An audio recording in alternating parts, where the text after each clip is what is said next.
시작하도록 할게요. 하나님 감사합니다. 저희가 이 시간 또 하나님 나라와 일에 대해서 배우는 시간에 성령 하나님 함께 해주셔서 저희가 이 세상 가운데서 또 6일 동안 수고하며 일을 하고 살아가야 되는데, 하나님께서 우리 세상을 나아갈 때 우리의 마음가짐이 어때야 되는지를 이 시간 동안에 말씀해 주시고, 우리가 일을 하면서 힘들고 어려운 부분들 주님께서 위로하여 주시고, 이것을 믿음으로 어떻게 잘 극복해 나갈지를 말씀해 주시는 귀한 시간 될 수 있도록 인도하여 주옵소서. 우리의 머리만 채워지는 것이 아니라 우리의 삶이 달라지고, 특별히 매 순간 예수님을 삶의 중심에 모시고 이 세상 가운데서 하나님의 나라를 확장해가는 저희의 삶이 될 수 있도록 인도하여 주옵소서. 감사드리며 예수 그리스도의 이름으로 기도합니다. 아멘. 어떻게 잘 지내셨죠? 저희가 아마 앞서 두 번의 강의를 놓치신 분들이 있는 것 같은데, 링크를 제가 보내드렸었고 또 보내드릴 테니까 한 번씩 들어보시면서 계속 제가 이제 강의를 그 전에 했던 피드백을 제가 받은 걸 또 기반으로 다음 강의를 준비하고 이렇게 하는 방식으로 해서, 여러분들께서 직접 이렇게 질문하셔도 좋겠지만 굉장히 조용하세요. 그래서 말씀이 많이 없으셔서 그렇게 간접적으로라도 여러분이 참여하실 수 있도록 그렇게 하고 있습니다. 그러니까 여러분이 제가 나눠드린 핸드아웃을 보시면서 조그만 작은 종이에다가 여러분들이 이건 꼭 내가 기억해야 되겠다고 하는 것들이 있으면 적어 놓으시면, 그리고 저한테 제출을 해주시면 제가 주중에 사진을 찍어서 보내드리도록 하고요. 보니까 제가 지난주 거를 사진을 찍었긴 했는데 안 보내드려서 이번 주 중에 같이 보내드리도록 하겠습니다. 좀 집중이 되시나요? 하나님께서는 우리 친구들, 친구들은, 우리 자녀들은 모르는 거 있으면 손 들고 물어보세요. 그리고 이게 무슨 말인지 모르겠다면 영어로 제가 해줄 테니까는 말하시면 좋겠고, 여러분들도 중간에 질문 있으시면 손 들고 말씀해 주셔도 되고 쓰셔서 저에게 제출해 주셔도 됩니다. 오늘은 세 번째 시간으로요, 일의 타락과 안식, The Fall of Work and Sabbath라는 주제로 우리 나누려고 하는데, 지난 시간에 이미 저희가 이것에 대해서 briefly 잠깐 이야기를 했었습니다. 하나님께서는 에덴 동산에 아담을 지으시고 그에게 당신의 일을 맡겨주셨다. 그래서 지난 시간까지 정리를 해보면 세상에 있는 모든 일은 하나님의 일이다, 그 얘기를 했죠. 하나님의 일이기 때문에 모든 직업은 다 귀하다. 물론 아닌 것도 있습니다만 하나님의 일이기 때문에 귀한 거고, 그래서 모든 일은 부르심으로 해야 된다는 얘기를 했습니다. 하나님의 부르심으로 하는 겁니다. 목회만이 아니라, 목사가 되는 것만이 아니라, 여러분이 세상에서 어떤 직업을 가지던 하나님의 부르심에 의해서 하는 거다. 그리고 마지막으로는 모든 일은 하나님께서 복을 주시기 위한 통로이다, 그 얘기를 했죠. 아담은 청지기 사명으로 창조세계, 이 세상, 크리에이션, 이것을 세상답게 가꾸면서 그 가운데서 복을 누렸다라는 거죠. 세상을 세상답게 하는 것. 그런데 이 모든 복을 누리기 위해 한 가지 하면 안 되는 일이 있었습니다. 그것은 뭐냐면, 선악을 알게 하는 나무의 열매는 먹지 말라. 곧 선악을 알게 하는 나무란 뭐냐면, 이 에덴 동산에 살면서 스스로 하나님이라고 생각하지는 말라라는 거예요. 단순합니다. 그냥 선악을 알게 하는 나무의 열매, The fruit of the tree of the good and evil. 이게 복잡한데요, 쉽게 말하면 너가 하나님이 되려고 하지 마라는 말씀이세요. 그 열매를 따먹으면, 곧 스스로 하나님이 되려고 하면 뭐라고 말씀하셨죠? 너는 반드시 뭐 할 거다? 죽을 거다. 창세기 2장 17절입니다. 이게 죄예요. 죄란 뭐냐면, 우리가 막 거짓말하고 이런 것도 죄지만 정말 죄는 뭐냐면 하나님의 말씀을 거역하고 스스로 하나님이 되려고 하는 우리의 텐던시, 그게 죄입니다. 그러니까 그걸 하면 그에 대한 결과로 반드시 죽을 거라고 했습니다. 그런데 어떻게 되죠?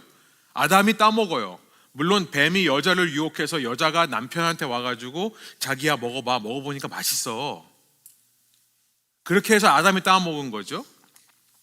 근데 되게 신기한 게 뭐냐면은 자기야 먹어봐, 먹어보니까 맛있어라고 말한다는 것 자체가 사실은 놀라운 거예요. 왜냐하면 따먹으면 반드시 죽으리라 했는데 따먹었는데 안 죽거든요. 그러니까 자기야 자기도 먹어봐 라고 아담한테 와서 얘기를 할 수가 있는 거예요. 근데 이렇게 먹었지만 성경은 그것을 아담이 따먹은 거라고 얘기를 합니다. 신기한 건 뭐냐면 아담이 먹고 바로 죽을 줄 알았는데 아담도 바로 안 죽어요. 아담이 몇 년 살았는지 아시는 분 있으세요? 아담이 how many years? Adam. 그 다음에 그걸 따먹고 나서 살았는데 창세기 5장 5절에 보니까 930년을 살았다 이렇게 돼 있어요. 그 이후에. 제가 첫 시간에 하나님 나라에 대해 얘기를 하면서 천국이라고 하는 것은, 천국, 우리가 Kingdom of Heaven이라고 하는 것은 하늘 통치를 말한다라고 했습니다. 천국, 하늘 통치인데요. 하늘 통치가 이 땅에 이루어지는데 하늘 통치가 이 땅에 이루어지는 겁니다. 그러니까 우리가 자꾸 천국을 죽어서 가는 곳이라고 말한다고 했는데 죽어서 가는 곳이 아니라고 했죠. 천국은 예수님을 믿을 때 내 삶에 이루어지는 게 하나님의 나라입니다. 그래서 제가 그런 얘기를 했죠. 만약에 예수 믿고 천국 가는 게 우리 삶의 목적이면 예수님 믿을 때마다 다 픽픽 쓰러져서 죽어야 된다.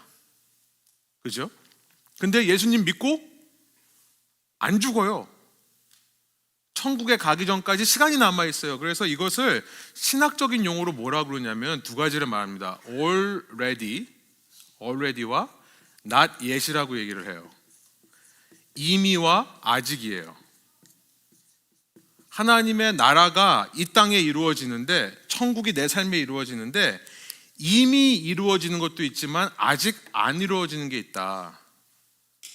그렇죠? 우리가 예수님 믿고 바로 하늘나라로 가는 게 아니라 아직 그 나라는 완전하지가 않습니다.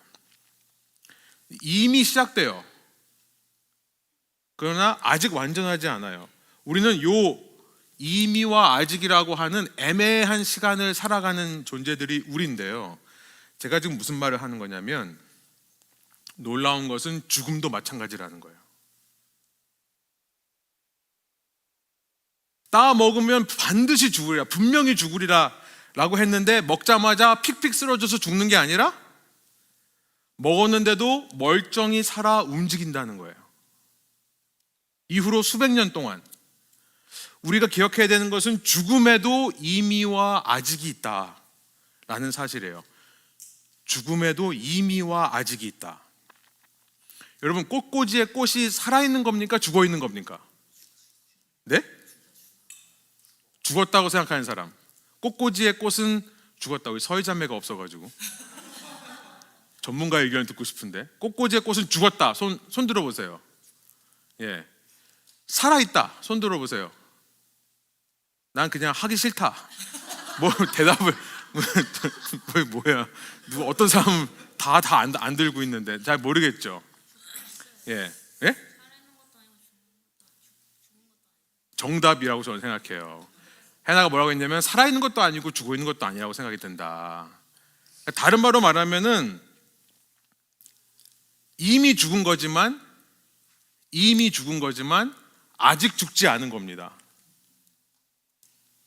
그 꽃꽂이의 꽃도 양분을 주면 갑자기 꽃이 펴요. 그죠? 살아있는 모습이에요. 그런데 이미 죽은 거예요. 왜? 뿌리에서 잘렸기 때문에.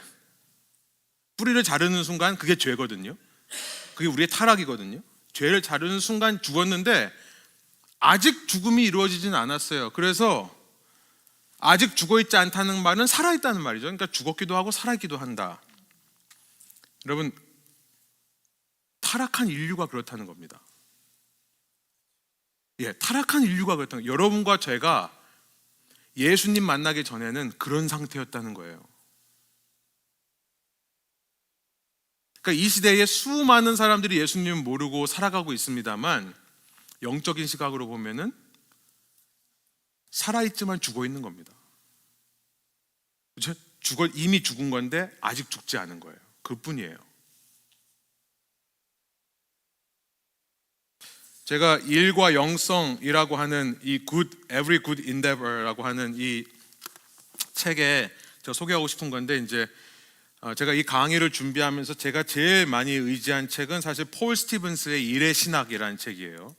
근데 이제 팀 켈러의 이 일과 영성이라는 책도 굉장히 아주 팀 켈러가 남긴 아주 유명한 책 중에 하나입니다. Every Good Endeavor라는 책인데요. 그 팀 켈러가 그 책에서 뭐라고 말하냐면 이렇게 얘기해요. 여러분 거기에 있습니다. 죄는 삶 전체에 배어들어 있다. Sin permeates all of life. 그러니까 우리가 살고 있는 이 삶은요, 예수님이 없었다면 살아있는 것처럼 보이지만 다 죄가 배어 있는 삶이라는 거예요.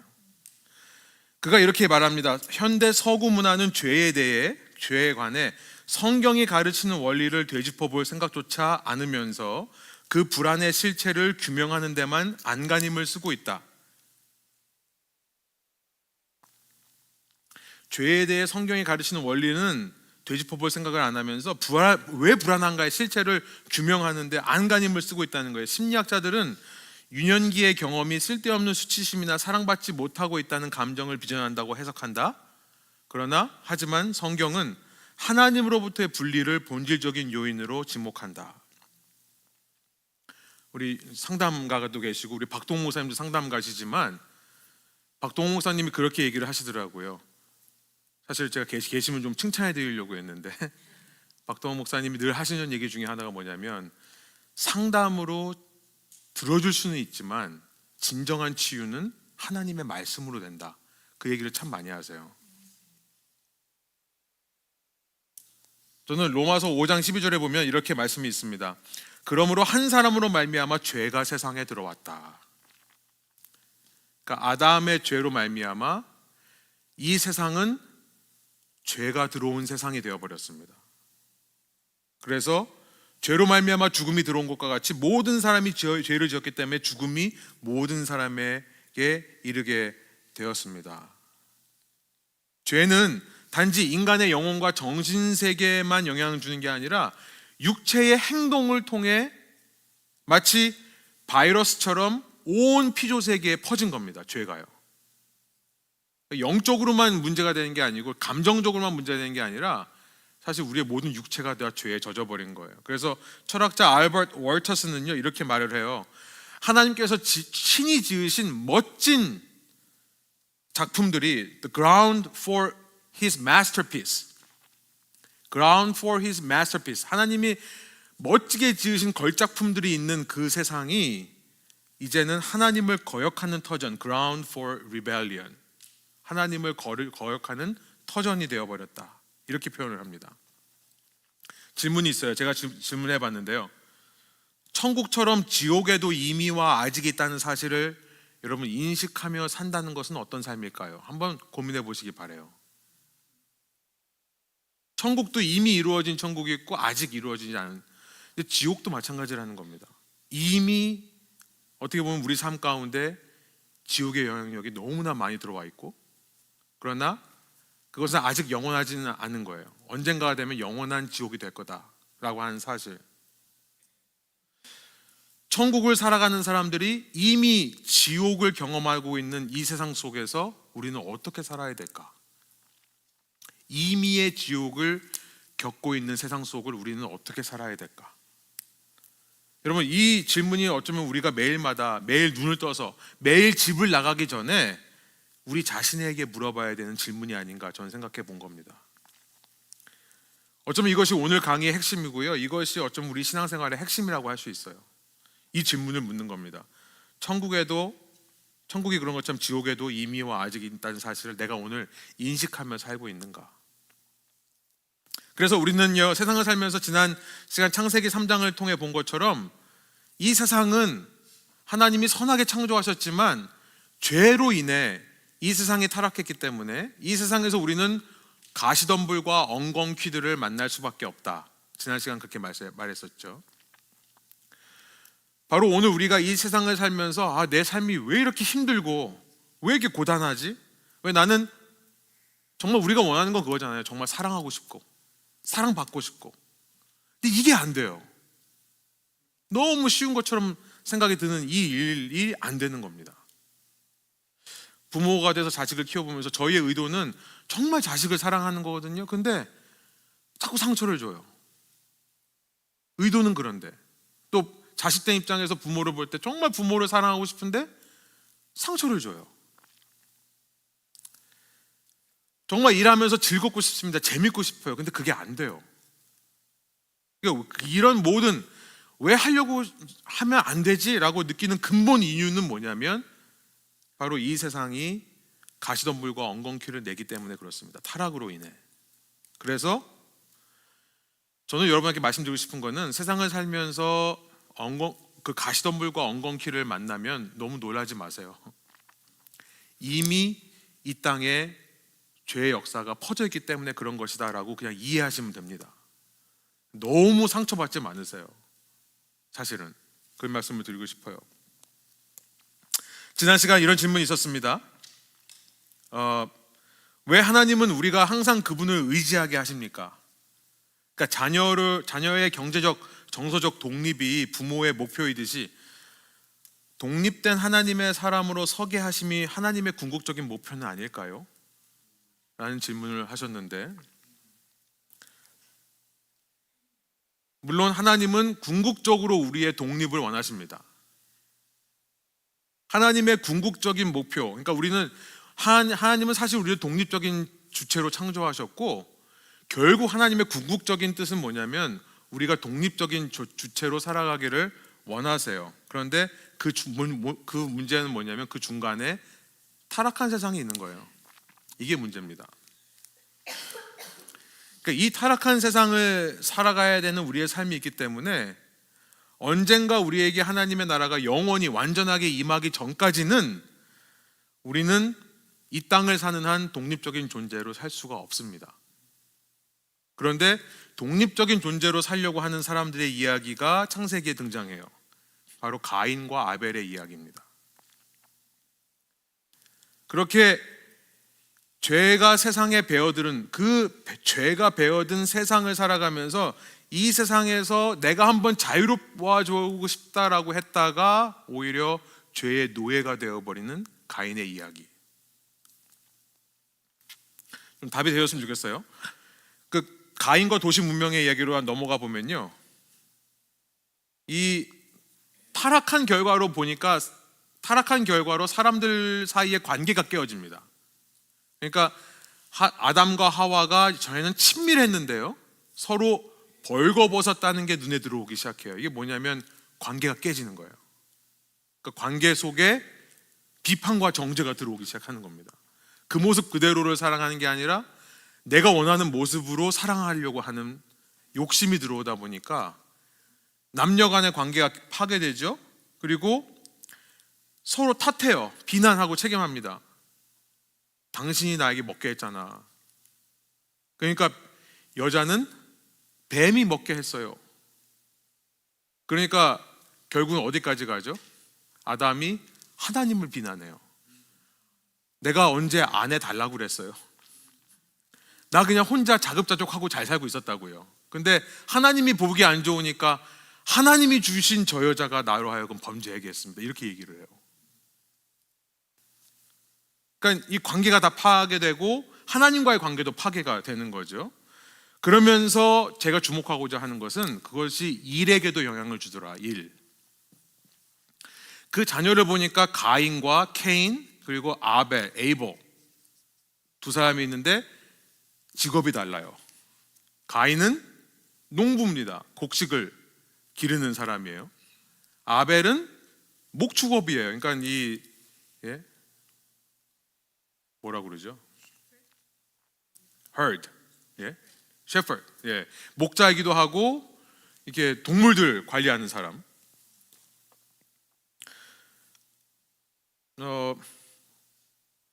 인간 간의 관계가, 하나님과의 관계가 파괴된 게 일에게도 영향을 미친다는 얘기는 왜 하냐면요, 직업이 달라지는데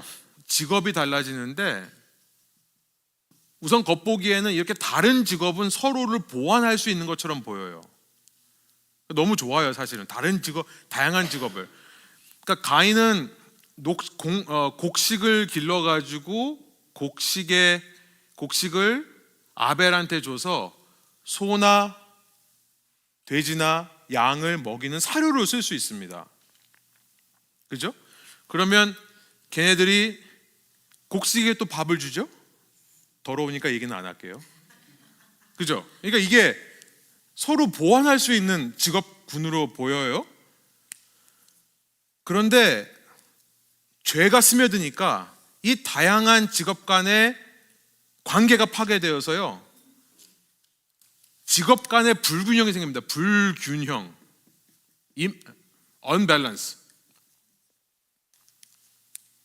오늘날 보면 누군가는 돈을 딴 사람보다 몇 배 이상 많이 벌고 이런 게 있죠. 불균형이 생겨요. 그뿐 아니라 같은 직장 내에도 서로 다른 포지션들 간의 조화가 아닌 경쟁으로 바뀌는 거죠. 그러니까 내가 살아남기 위해 상대방을 죽여야 되는 이런 일이 될 때 일은 더 이상 하나님을 예배하는 수단이 되지 못한다는 게 바로 가인과 아벨의 이야기예요. 우리는 성경에서 왜 하나님이 가인의 제사는 안 받고 아벨의 제사를 받으셨는지에 대한 정확한 이유를 찾을 수가 없습니다만, 이런 추측을 해볼 수 있는 거죠. 혹시 그런 식으로 일을 통해 서로가 서로를 죽이려고 했었을 때, 마음으로부터 내가 이 사람을 협력의 대상이 아닌 내가 밟고 올라서야 되는 대상으로 생각하기 시작하는 순간부터, 이미 마음에서 그 사람을 죽인 그 순간부터 하나님을 예배하지 못한 게 아닐까. 재물에 문제가 있었던 게 아닙니다. 어떤 사람은 가인이 곡식을 갖고 왔기 때문에 문제고 아벨은 양을 갖고 왔기 때문에 괜찮았다라고 얘기를 하는데, 그러면서 그 양을 예수님에게 자꾸 이렇게 비유를 하죠. 근데 그러니까 누구는 예수를 의지했고 예수를 의지 안 했다, 이렇게 얘기를 하는데, 그런 얘기가 아니라 어쩌면 예배 오기 전부터 마음의 변화가 있었을 거라고 생각을 하는 거죠. 그러니 예수님께서 마태복음 5장에 말씀하신 적이 있죠. 재물을 드리려다가 형제에게 혹은 자매에게 원망 들을 만한 일이 생각나거든 그 재물 거기다 두고 가서 화해하고 와라. 하나님이 기뻐하시지 않은 예배는 그겁니다. 일을 하면서 이미 일간에서 일의 일터 속에서 그런 마음을 가지고 하나님을 예배하러 나오는 것을 하나님 기뻐하지 않으시는 거죠. 우리는요, 타락한 이 세상의 일 속에서 그냥 work ethic만 생각하는 게 아니라, 일의 윤리만 생각하는 게 아니라 사실은 일의 영성을 생각해야 되는 겁니다. 아무튼 이 가인의 이야기를 넘어가 보면요, 도시와 문명의 기원으로 나옵니다. The origin of cities and civilization. 창세기는 이후 가인의 후손의 역사를 보여주는데요, 창세기 4장으로 가면 4장 16절에 이런 말씀을 제가 썼습니다만, 주님 앞을 떠납니다. 이제 이 사람은 자기의 일이 자기의 생업이 되어버려요. 그러니까 하나님을 의지하는 것이 더 이상 필요 없는, 내가 이 일만 열심히 하면 내가 스스로 자급자족하고 독립적인 주체로 살아갈 수 있다고 생각을 해요. 그러니까 하나님을 떠납니다. 주님 앞을 떠나서 동쪽으로 가서 거기 살았다고 되어 있는데, 그러고 나서 17절, 자기를 보호하기 위해 가인이 처음으로 세운 도시가 바로 자기 아들의 이름을 딴 이녹이라고 하는 도시예요. 그러니까 도시의 시작이 여기서부터 시작되는 겁니다. 이전까지는 하나님이 보호해 주시니까 아무도 가인에게 손을 댈 수가 없어요. 그런데 가인이 스스로 하나님을 떠난 거예요. 그리고 나서 본인이 자급자족 독립적인 삶을 살려고 하다 보니까 보호막이 필요해서 성을 짓게 됐다고 하는 얘기가 나오게 되는 거죠. 그리고 그의 후손 중 라멕 때에 이르러서 보면 라멕의 아들들 중에 창세기 4장 20절부터 22절인데요, 전문적인 직업들이 나오기 시작합니다. 거기 보면 상업이 시작돼요.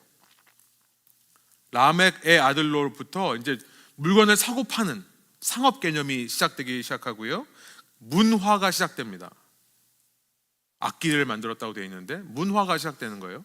그 다음에 기술의 시작. 제가 오늘은 다 빈칸을 많이 안 넣고요, 그냥 다 썼습니다. 여기다가 여러분 오늘 안식에 대해 얘기하고 있으니까 그냥 안식하는 마음으로 편하게 하시라고. 그래서 오늘날 우리가 문명, 시빌리제이션이라고 부르는 모든 것의 기초가 여기서 나옵니다. 도시 문명이라는 것이 가인의 후손으로부터 나와요. 여러분, 도시 문명이 나쁜 건가요? 우리는 지금 도시에 살고 있는데 도시 문명이 나쁜 겁니까? 그 시작은 그렇다라고 할 수 있다는 겁니다.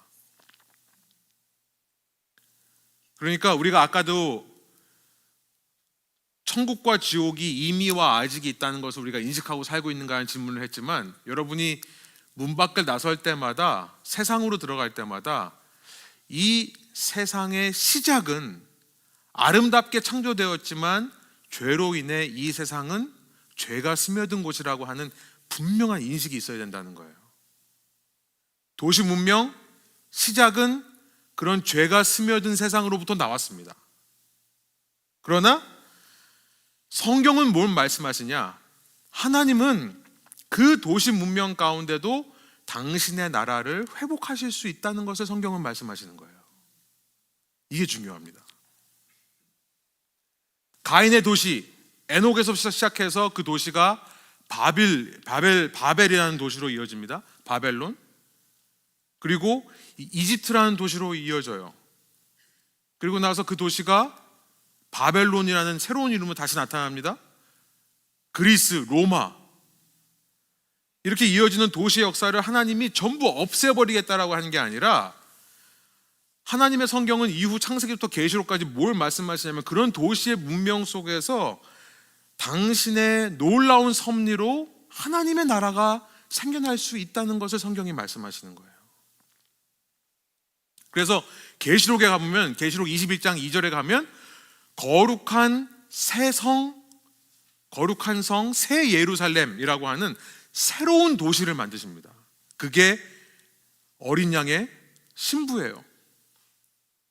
하나님은 인간이 망쳐놓은 것 같은 이 도시 문명 중심의 세상을 하나님의 도시로 만드셔서 나중에 하나뿐인 외아들 예수님과 그 도시를 결혼시키겠다고 하는 것이 성경의 메시지인 겁니다.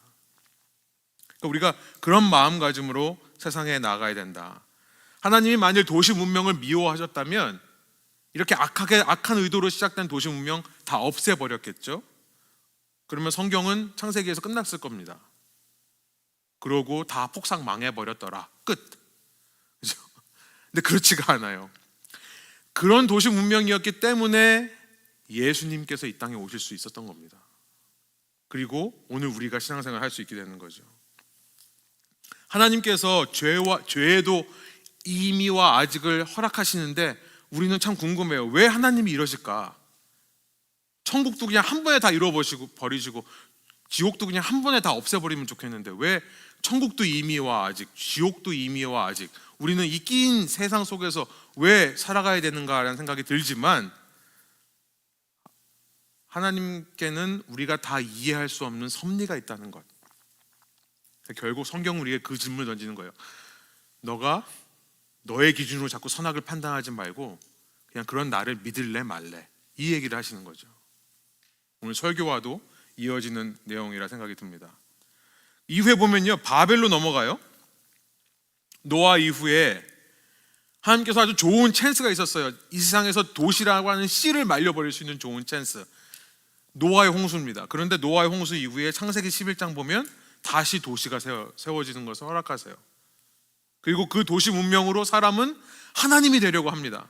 그래서 바벨, 히브리 말로는 석다라는 말인데 그리스 말로는 바벨이 바빌론이에요. 그러니까 성경에서 바벨과 바빌론은 똑같은 말입니다. 구약의 역사가요, 바벨에서 시작해서 바벨로 끝나요. 그렇게 이해하셔도 돼요. 그러니까 구약의 역사는 그렇게 하나님 없이는 인간은 할 수 없다는 것을 보여주는 책이죠. 창세기 3장 18절에 가시덤불과 엉겅퀴가 인간 삶에 드러난 것이 바로 바벨이라고 하는, 바벨로 대표되는 도시 문명입니다. 어떻게 해서든지 사람들은 이 엉겅퀴와 가시덤불의 문제를 해결하고자 모이기 시작하는 거예요, 다시. 그래서 이 모인 도시 속에서 여러 가지 문명의 발명품들을 만들어냅니다. 테크놀로지예요. 뉴 테크놀로지. 당시 시대를 뒤엎었던 새로운 테크놀로지 뭡니까? 벽돌이에요, 벽돌. 벽돌과 역청으로 이제 건물을 세울 수 있는 거죠. 그리고 그 발명품을 가지고 뭘 하나 봤더니 사람들을 시켜요. 그러니까 계속 벽돌을 찍어내는 공장 시스템을 가동하기 시작합니다. 바벨에서부터요, 사람은. 그러면서 하나님이 창조하신 일 가운데 잡초처럼 가시덤불과 엉겅퀴처가 자라나오게 되는 일의 타락이 일어나기 시작하는 거예요. 그러니까 모든 일이 다 하나님이 원하시는 일이 아니라는 것을 생각해 볼 수 있는 거죠. 디트리히 본 회퍼가요, 라이프 투게더에서 이런 얘기를 했습니다. 우리는 일을 통해 정체성을 발견하는 존재다. 사실 되게 중요해요. 일이 우리 삶에 차지하는 비중이 굉장히 크죠. 많은 사람들이 일로 너의 정체성을 삼지 마라고 얘기를 하는데요, 사실 우리가 무슨 일을 하는가가 우리에게 굉장히 많은 영향을 줘요. 그리고 일을 통해 우리는 우리 자신에게 집중하는 것만이 아니라 우리 주위 사람들을 돌아보고 섬길 수 있는 유익한 면이 있다라고 본 회퍼가 얘기합니다만, 이제는 일 자체가 삶의 목적이 되어버리는 거죠, 바벨에서. 이것이 하나님을 떠난 도시 문명에서 이루어지는 일입니다. 그리고 그 바벨이 극대화된 곳이 이집트예요. 이집트를 보시면 출애굽기 1장 11절을 보면, 여러분, 이집트가 강성해지면서 이스라엘에게 중노동을 시킨 이유가 뭔지 아세요? 중노동을 시킨 이유? 우리는 그 프린스 오브 이집트 영화를 하도 많이 봐서 람세스 상을 세우는, 막 무슨 동상을 세우는, 신상을 세우는 일에, 막 아니면 뭐 피라미드, 스핑크스 이런 거에 동원됐다고 생각하는데, 성경이 뭐라고 말씀하시는지 보세요. 1장 11절. 왜 강제 노동을 억압하기 시작했냐면 곡식을 저장하는 성읍을 세우기 위해서예요. 이것이 비돔과 람세스라고 하는 곳이 바로 그겁니다. 곡식을 저장하는 성읍을 위해 끌려나갑니다. 여러분, 제가 왜 이 일 자체가 삶의 목적이 된 것이 극대화된 것이 이집트라고 얘기를 하냐면, 여러분, 곡식을 저장하는 성읍이라는 말에서 우리가 뭘 느낄 수 있냐면, 사람들은 기근이라 표현된 이 땅이 가시덤불과 엉겅퀴를 내는 현상을 근본적으로 해결하려고 했던 거예요. 그죠? 그러니까 이 사람들은 이제 한 해 벌어서 하루 벌어서 하루 먹는 게 아니라 이거를 부의 축적 시스템 쌓아놔서, 혹시 어떤 신적인 존재가 자연계를 흔들어서 우리에게 폭풍을 오게 하거나 자연재해를 일으키거나 기근이 오게 한다면, 때에 비가 내리지 않고 때에 햇빛이 나오지 않고 한다면 우리의 힘으로 한번 그걸 견뎌보리라. 그게 곡식 저장 창고입니다. 이런 기근에 대비해서 곡식 저장하는 창고를 만들고, 이걸 만들려니까 당연히 사람들을 노예로 부릴 수밖에 없는 거예요. 이것이 도시 문명의 본격적인 시작입니다. 오늘날 도시 속에 한번 볼까요? 우리 살고 있는 도시에 똑같은 일이 일어나고 있는 겁니다. 선한 하나님의 의도와 상관없는 인간의 타락한 욕심이 가시덤불과 엉겅퀴처럼 퍼져 있고, 많은 사람들이 이 인생에 있는 문제를 우리의 힘으로 해결할 수 있다고 생각하면서 곡식 저장 창고를 만들기 위해 사람을 부리고 있는, 그러면서 안타깝게도 그 속에서 뭔가 정체성을 찾으려고 하는 사람들의 모습. 그러나 공장처럼 돌아가는 도시 속에서는 진짜 정체성을 찾을 수 없습니다. 하나님이 선하게 창조하신 창조 세계에서는 정체성을 찾을 수 있는데, 공장처럼 돌아가는 도시에서는 정체성을 찾을 수 없는 이유는 왜냐하면 그 속에 안식이 빠져있기 때문에 그래요. 안식이 빠져있기 때문에 그렇다. 지난 시간 제가 일과 안식은 세트라고 했습니다. 같이 가는 거라고 그랬죠. 사람은 안식을 누릴 수 있어야, 그래야 일 속에서 참된 자아를 찾게 되는 것이다.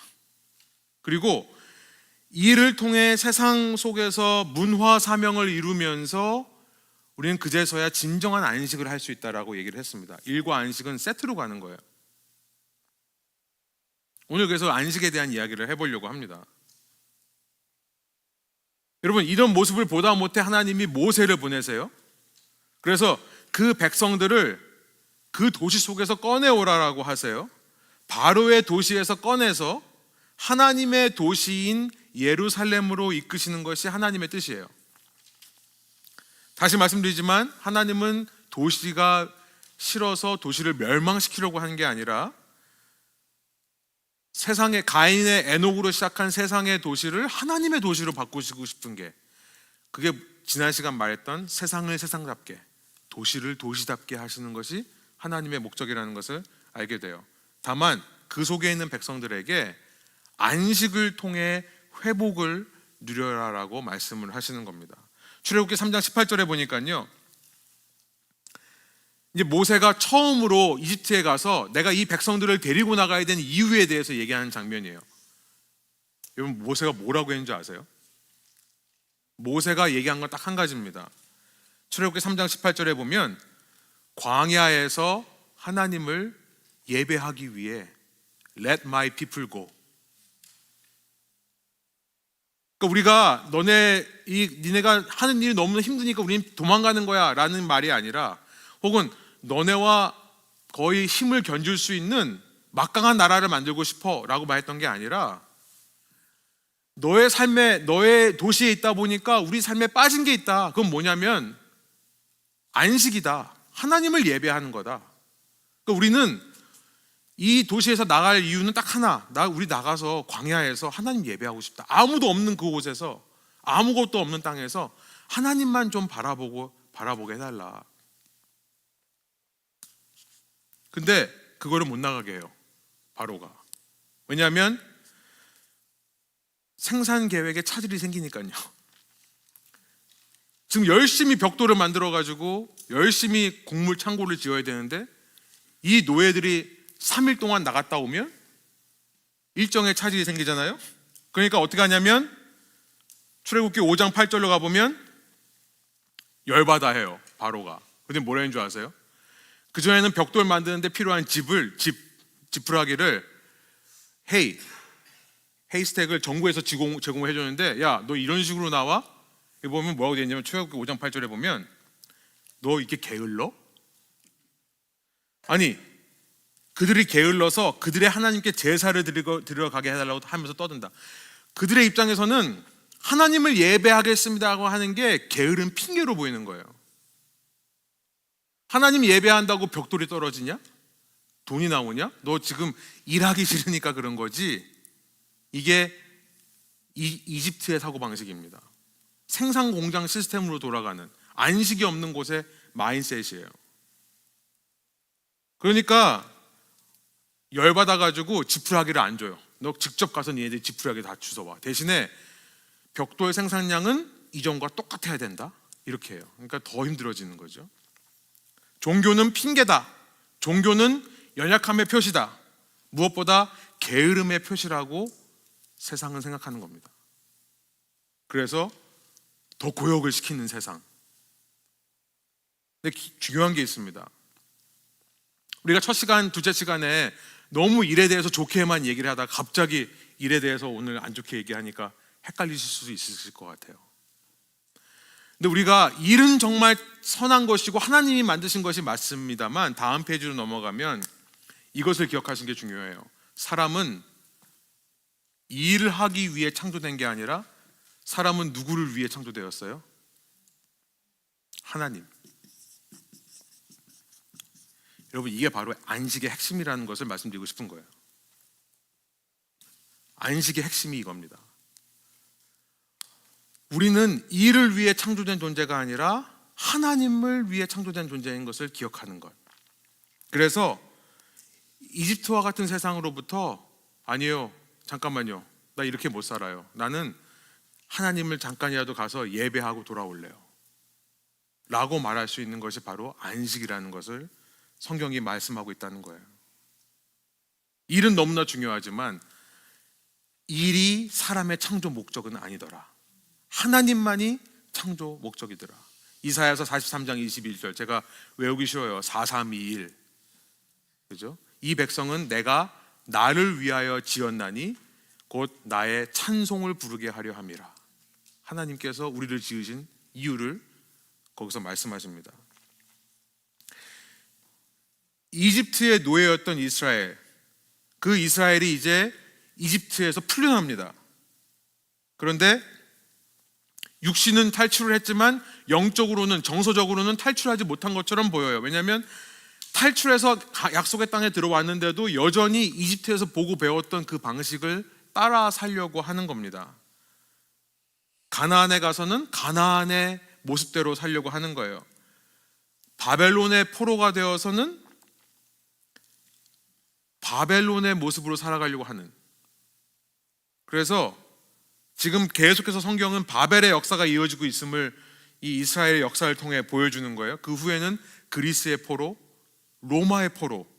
이때 예수님께서 오셔서 참 나라를 회복하셨는데, 하늘 통치를 회복하셨는데, 이후로 계속해서 하나님의 교회는 계시록에 보면 음녀 바벨론의 영향력에서 계속해서 탈출하는 사람들로 묘사되고 있습니다. 계시록 17장 5절, 또 18장에 보면 이 세상에 이런 이집트와 같은 세력을 음녀 바벨론이라고 하고요. 큰 성. 여기 보니까 Mother of harlot and abominations of the earth, Babylon the Great, 이렇게 말을 해요. 그리고 거기서부터 18장에 가면, 계시록에 가면 탈출해라. 여러분, 안식으로 넘어가면요, 안식은 바로 그러한 탈출을 얘기하는 겁니다. 그러면 어떤 것이 탈출입니까? 육체적인 탈출도 의미가 있겠지만, 우리 육체적인 탈출을 한다고 휴가 가는 경우가 있는데, 휴가 가면서 사실 더 세상 속으로 들어가는 거예요. 그죠?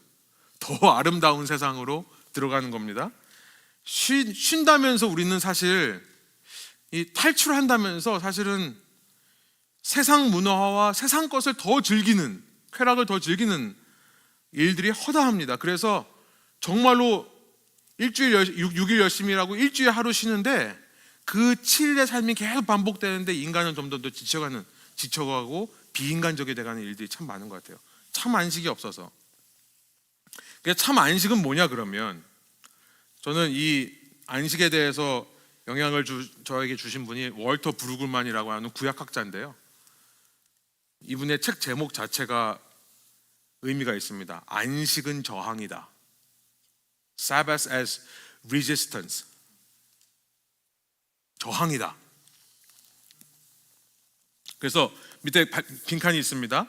안식은 죄가 배어든 도시적 삶에 대한 저항과 대안이다. Substitute proposal, 저항과 대안이다.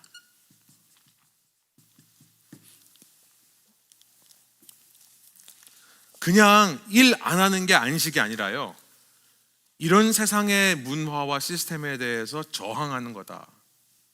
그러면서 십계명을 중심으로 해서, 이 책에서요, 월터 브루그만이요, 십계명을 중심으로 해서 어떻게 참된 안식을 누릴 수 있는지를 이야기를 합니다. 어떻게 세상 속에 있지만 세상 속으로부터 참된 탈출을 할 수 있는가. 근데 그 제일로 말한 게 뭐냐면 상품화에 대한 저항입니다. 상품화. 그러니까 당시 이집트 문명의 제일 된 특징이 뭐냐면 모든 걸 다 상품으로 만들어버려요. 프로덕트. 대표적인 게 신의 상품화입니다. 신을 다 형상으로 만들어 놓죠. 소의 형상, 뱀의 형상, 개구리 형상, 전부 다 형상으로 만들어 놔요. 그러면서 이 상품을 예배하는 이 맘몬이라고 하는 것이 마태복음 6장 24절에서 예수님께서 하나님과 이 맘몬을 같이 섬길 수 없다라고 했는데, 맘몬의 특징이 뭐냐면 끝없이 욕망을 갖게 하고 끝없이 생산하고 안식일도 없이 끝없이 일하게 하는 상품 추구의 길, 이렇게 정의를 합니다. 그런데 브루그만은요, 이 책에서 이렇게 표현해요. 십계명이라고 하는 것은, 안식이라고 하는 것은 이집트 파라오 체제에 대한 저항과 대안의 선포다. 그래서 먼저는 1계명부터 3계명에 말하는 것처럼 하나님을 향해 바른 태도를 회복해야 된다. 그게 안식이다라고 얘기를 해요. 1계명 뭡니까? 하나님만 내가 신뢰하고 따르겠다. 내가 하나님이 줄 수 있는 그런 안식과 보호를 내가 공물을 저장해서 대체하겠다라고 하는 게 아니라 나는 하나님만 신뢰하겠습니다. 그가 푸른 초장으로 나를 인도하든 사망의 음침한 골짜기로 인도하든 그분만 신뢰하겠습니다는 고백이 1계명이에요. 그 2계명이 바로 우상으로 만들지 말라는 게 상품화하지 않겠다는 겁니다. 하나님을 잘 설득해서 뭔가를 더 얻어낼 수 있다고 생각하는 거. 그 다음에 3계명이 뭡니까? 하나님의 이름을 망령되이 일컫지 마라. 이게 무슨 말이에요? 유대인들은 이것을 하나님 이름이란 자체를 부르지 말라는 얘기를 알아들어서 이 야훼라고 하는 말 자체를 아예 안 했습니다. 주님으로 바꿨죠. 그 얘기가 아니에요. 우리 부모님들이 욕먹는 거는 자녀가 뭐 했을 때? 어디 가서 문제를 일으켰을 때죠. 그죠? 하나님의 이름을 망령되게 하는 것은 뭐예요? 하나님의 자녀로서 합당하지 않은 삶을 사는 것을 말하는 겁니다. 그러니까 이렇게 하나님만 신뢰하고 하나님을 상품화하지 않고 하나님의 자녀다운 삶을 살겠다라고 이 세상 속에서 고백하는 것이 저항이고 그것이 안식이다. 팀 켈러의 표현으로는 팀 켈러는 이런 얘기를 합니다. 진정한 정체성의 회복은 겉으로 드러나는, 그러니까 일이 주는 정체성이 아니라 그 가장 깊이에 있는 정체성, 하나님의 자녀로서의 정체성을 회복하는 것이 진짜 정체성이다. 그래서 우리에게 많은 레이어가 있지만 직업이 주는, 일이 주는 정체성을 다 빼고 그 속에 있는 정체성을 찾는 것, 하나님의 자녀라고 하는, 바로 그게 안식이죠.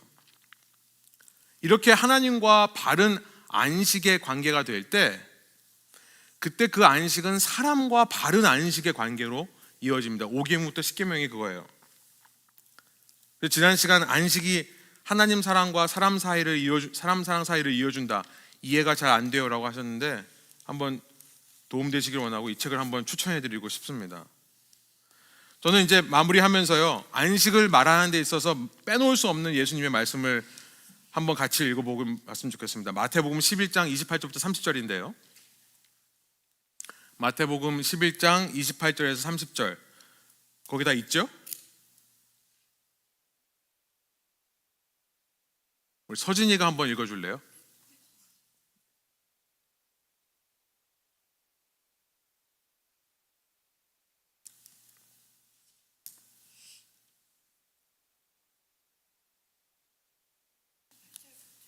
예, 28절, 11장 28절부터 30절.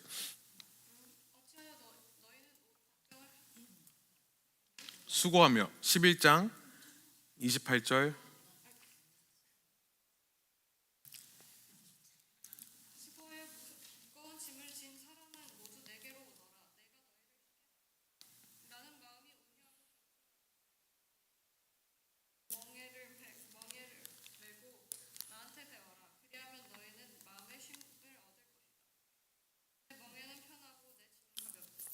네.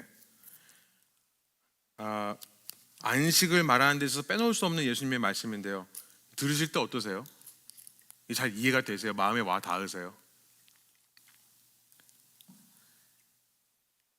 내 멍에는 편하고 내 짐은 가볍다.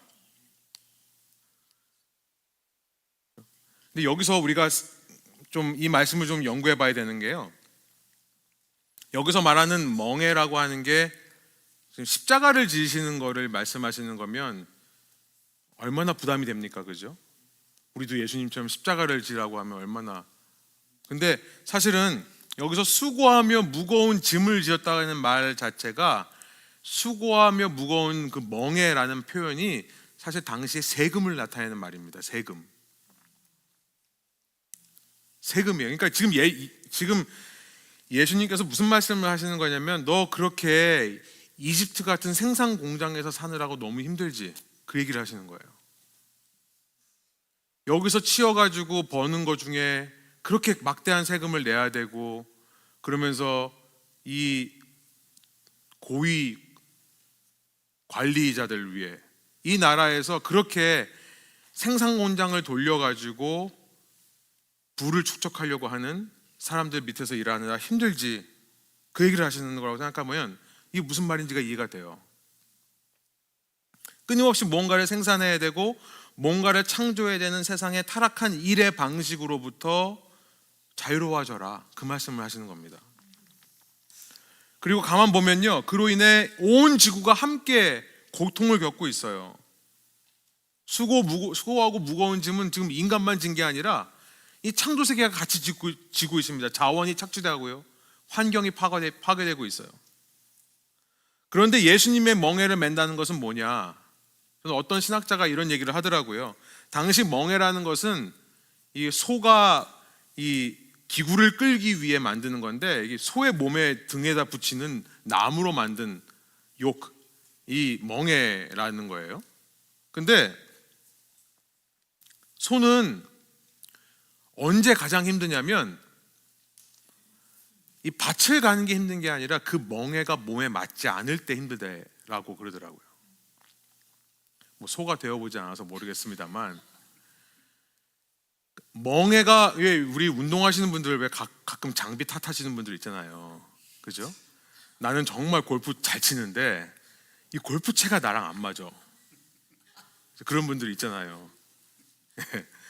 그것처럼 소도 소 자체의 힘으로 얼마든지 밭을 갈 수 있는데 이 멍에가 맞지 않으면 힘들다고 합니다. 그래서 이 멍에를 잘 깎아서 몸에 맞게, 딱 맞게 끼우는 게 그게 기술이에요. 이게 중요하다고 해요. 근데 모든 멍에는 무겁지만 그 멍에를 들고 가면서 편하고 가벼울 수 있는 것은 뭐냐면 내 몸에 딱 맞으면 돼요. 지금 예수님이 그 말씀을 하시는 겁니다. 지난 시간 이런 질문이 있었어요. 일하면서 오는 고통은 죄의 결과이므로 감내해야 되나요? 일하며 오는 고통은 죄의 결과니까 그냥 내가 다 그 고통 지고 가야 됩니까? 근데 어떤 고통을 말씀하시는 걸 좀 더 분석이 필요합니다만 한번 질문해 봐야 되는 거예요. 이게 예수님의 멍에인가, 아니면 내가 이 타락한 생산 공장처럼, 벽돌 공장처럼 돌아가는 세상 속에서 나도 그렇게 한번 살아보려고 하는, 내가 일한 것에 대한 내 보상을 받으려고 내가 맞지 않는 멍에를 지고 가기 때문에 느껴지는 고통인가? 한번 고민해 봐야 되는 것 같아요. 어떤 분이 이런 질문을 하셨습니다. 내가 지겹다고 생각하는 지금의 일도 하나님의 일인가? 과연 그럴까?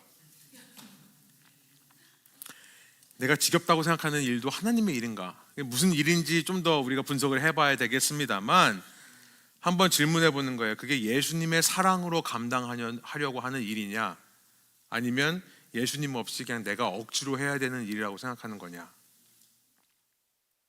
예수님은 그 일에 대해서 뭐라고 하시느냐?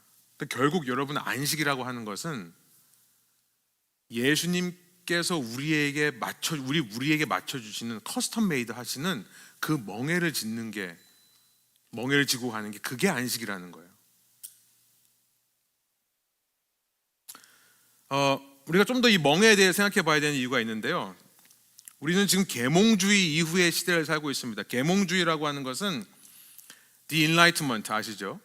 많은 사람들이 16세기에 종교개혁이 일어나서 우리가 잘못된 종교로부터 그렇게 탑다운으로 권력으로 찍어 누르는 종교로부터 우리가 이 정말 참 하나님을 믿게 되었다라고 우리가 생각을 해요. 종교개혁을 통해서. 16세기 종교개혁을 우리가 하나님의 선물이라고 생각하는데요. 문제는 뭐냐면 바로 뒤를 이어서 17세기에 The Enlightenment라고 하는 계몽주의가 나오기 시작했습니다. 계몽주의가 뭘까요? 그러니까 이 사람들에게 가르치자는 건데요. 가르쳐서 이 사람들을 독립적인 존재로 세워주자, 이게 계몽주의예요. 그런데 문제는 뭐냐면 이 계몽주의가 종교개혁의 선물을 뺏어간 도둑입니다. 저는 그렇게 생각해요. 왜냐하면 계몽주의 때문에 개인주의가 나오기 시작해요. 인디비주얼리즘. 그래서 각 개인을 세상의 주인공으로 부각시키기 시작한 게 계몽주의입니다. 그러니까 인간의 삶을 이전까지는 전부 공동체의 삶의 한 부분이었거든요. 전통의 한 부분이었습니다. 계몽주의 전까지는. 그런데 계몽주의로 말미암아 사람들을 교육시킨 것은 너무나 좋은데 그런 사람들이 다 개인주의로 살아서 공동체와 전통을 부정해버려요. 그러니까 뭡니까? 한 인간이 짊어져야 될 삶의 책임을 자기 혼자 짓는 거예요. 그 다음부터는. 그러니까 이게 개인주의 이전의 사회에서는요, 인간이 이렇게 많은 짐을 지고 살 필요가 없었어요. 공동체가 같이 지는 거니까. 무슨 말씀인지 이해가 되시죠? 근데 계몽주의 이후에 한 사람을 독립적인 개체로 만든 것은 너무나 좋았지만, 교육한 건 너무 좋았지만, 그러다 보니까 그 사람이 자기의 삶을 온전히 책임져야 되는 것이 되는 겁니다. 그러다 보니 개인이 뒤집어 쓴 멍해가 너무나 커져서 자연스럽게 사람들은 이거를 해소할 수 있는 걸 찾다 보니까 시장 경제를 찾게 되는 거예요. 시장 경제라는 것이 그래서 발달되는 겁니다. 개인주의와 맞물려 있는 거예요. 시장 경제, 마켓 이코노미를 통해 부를 축적을 하고요. 그 축적된 부로 내가 지고 있는 이 무거운 짐을 덜어보려고 하는 거죠. 그러니까 여러분, 아담 스미스가요, 국부론을 쓰면서 인비저블 핸드, 이 시장 경제를 도입하면 여기선 알아서 돌아간다. 왜냐하면 보이지 않는 손이 이 수요와 공급을 다 책임져 준다. 알아서 맞춰간다. 그 인비저블 핸드가 뭡니까? 결국은 불안이에요. 한 개인이 잘 살고자 하는 공공의 선이라고 표현을 하지만 실은 내 삶을 내가 온전히 책임져야 되는 불안감입니다. 그 사람이 불안하니까 그 경제 시스템에서 수요와 공급에 맞춰 살 수밖에 없는 거예요. 그러니 그 이후에 지금 우리가 살고 있는 세계는요, 무한 경쟁 시대가 되어버렸습니다. 무한 욕구의 시대가 되어버렸어요. 무한 불안의 시대가 되어버린 겁니다. 그래서 이 시대는요, 그 어느 때보다 안식이 필요해요. 안식은 일을 안 하는 게 아니라 쉬는 게 아니라 내 속에 있는 끝없는 욕구, 불안, 그 멍에를 벗으려고 하는 노력이며 그 멍에를 벗고 예수님이 나에게 커스텀으로 만들어주신 예수님의 멍에를 바꾸어 쓰려는 노력이 바로 안식이라는 거예요. 그냥 단지 주일에 가게를 문 닫으라는 말이 아닙니다. 그런 금욕주의가 아니에요. 우리는 안식에 대해 청교도의 전통 때문에 이렇게 금욕적으로 이해하는 경우가 많이 있어요. 그게 아니라 안식은 저는 이렇게 생각해요. 6일의 삶에 이런 예수님이 지어주시는 멍에가 스며들도록 하는 게 안식이다. 지난 시간 질문이 있었습니다. 이것만 진짜 이게 마지막이에요. 진정한 안식은 곧 하나님과 만나고 교제하는 것이 포인트와 결론인가요? 진정한 안식은 곧 하나님과 만나고 교제하는 것이 포인트고 결론인가요? 제가 이 질문을 하신 분들은 너무나 잘 알아서 무슨 내용으로, 무슨 마음으로 물어봤는지를 알 것 같습니다. 결국 하나님만 잘 믿으면 되는 거냐, 뭐 이런 식으로 물어본 것 같아요. 근데 yes and no예요. no를 먼저 말하면 아니에요. 신앙생활 열심히 하는 것만이 안식은 아닙니다. 그러니까 안식하라고 해서 열심히 예배드리고 기도하는 것만 하면 안식은 아니에요. 안식이란 일에서 삶에서 누리는 겁니다. 저항이라고 표현을 했지만 일에서 삶의 6일 동안의 삶 속에서 그런 이 시대에 죄가 스며든 시스템을 거부하는 거예요. 저항하는 겁니다. 나는 저렇게 살지 않겠어. 그죠? 이런 저항인 겁니다. 그게 안식이에요. 그러니까 내가 먼저 세상에서 감당하는 일 중에 어디까지 죄가 배어 있는가를 내가 먼저 분별하기 시작하는 것이 안식을 하기 시작하는 첫걸음이 되는 겁니다. 내가 일하면서 안식을 누리지 못하는 것은 혹시 이 일에 너무 많은 죄성이, 사람들의 죄성이, 나의 죄성이 배어 있기 때문은 아닐까? 나에게 주어지는 일들이 비인격적이고 부당한 대우거나 혹은 내가 그 일을 하면서 내 생각과 욕심, 그리고 내 불안에 이끌리는 부분이 있지 않는가? 여러분, 장담하는데 목회 현장에도 이런 것들이 있습니다. 그 목회를 하면서 안식하지 못하는 목회자의 모습이 있는 거예요. 제가 그랬어요. 목회를 하면서도 끊임없이 이 속에 내 욕심을 집어넣고 내 야망을 집어넣는 거예요.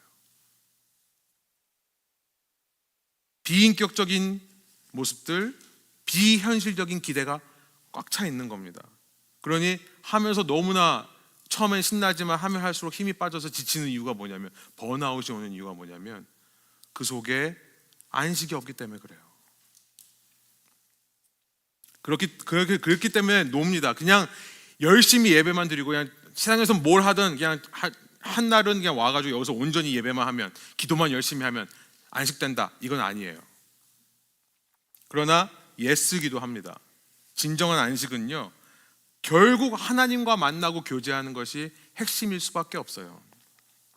하루를 온전히 세상에 저항하며 세상에서 탈출함을 통해 세상 속에 배어있는 죄, 또 내 안에 배어있는 죄를 발견하고 그 죄를 예수님의 피로 씻어서 원래 주인이신 주님께 돌려드리는 것, 그리고 그 영향력이 6일의 삶 속으로 배어들게 하는 하늘 통치를 이루려고 노력하는 것, 바로 그것이 안식이라는 겁니다.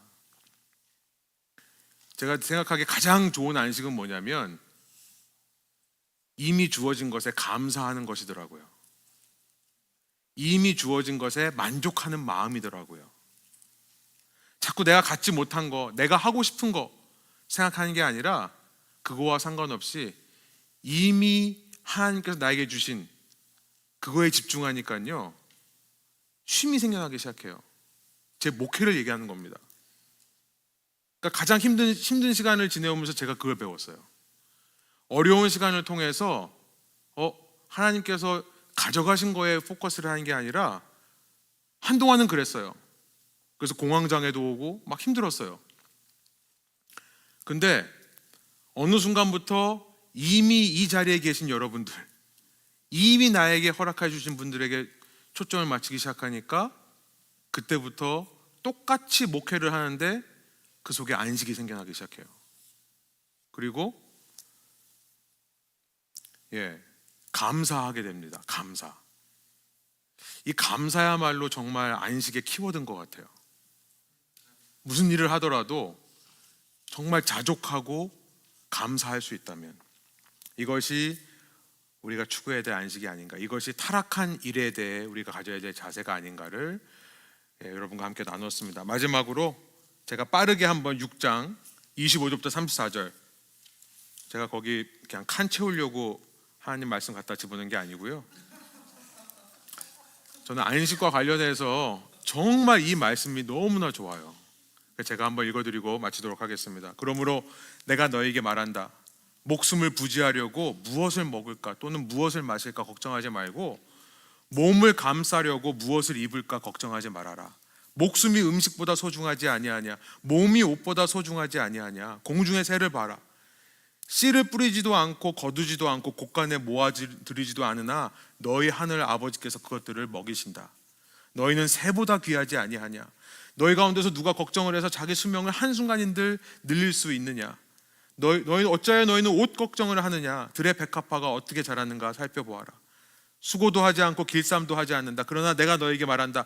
온갖 영화로 차려입은 명품도 이 꽃 하나와 같이 잘 입지는 못하였다. 오늘 있다가 내일 아궁이에 들어갈 들풀도 하나님께서 이와 같이 입히시거든 하물며 너희들을 입히시지 않겠느냐. 믿음이 적은 사람들아. 그러므로 무엇을 먹을까, 무엇을 마실까, 무엇을 입을까 하고 걱정하지 말아라. 이 모든 것은 모두 하나님을 모르는 사람들이 구하는 것이요, 너희의 하늘 아버지께서는 이 모든 것이 너희에게 필요하다는 것을 아신다. 너희는 먼저 하나님의 나라와 하나님의 의를 구하여라. 그리하면 이 모든 것을 너희에게 더하여 주실 것이다. 그러므로 내일 일을 걱정하지 말아라. 내일 걱정은 내일이 맡아서 할 것이다. 한날의 괴로움은 그날에 겪는 것으로 족하다. 아멘. 함께 기도하겠습니다. 하나님, 이 시간 저희의 삶 가운데, 이 세상 가운데 하나님이 선하게 창조하신 세상임에도 불구하고 죄가 배어들어서 이 세상은 정말 거대한 생산 공장처럼 좀 비인격적이고 정말 사람을 상품화하며 성을 상품화하며 그렇게 정신없이 돌아가고 있는 세상 속에 우리가 살아가고 있습니다. 진정한 안식이란 그 세상에서 도피하여 어딘가에서 우리끼리 어떤 종교적인 열심을 하는 것이 아니라 오히려 그 세상 가운데서 그런 세상의 문화가 무엇인지를 깨닫고 그것을 분별해내고 그 하나님이 원하시지 않는 모습에 대해 노라고 얘기할 수 있는 것, 그것을 저항할 수 있는 것이 안식이라고 하는 생각을 이 시간 함께 해보게 해주셔서 감사합니다.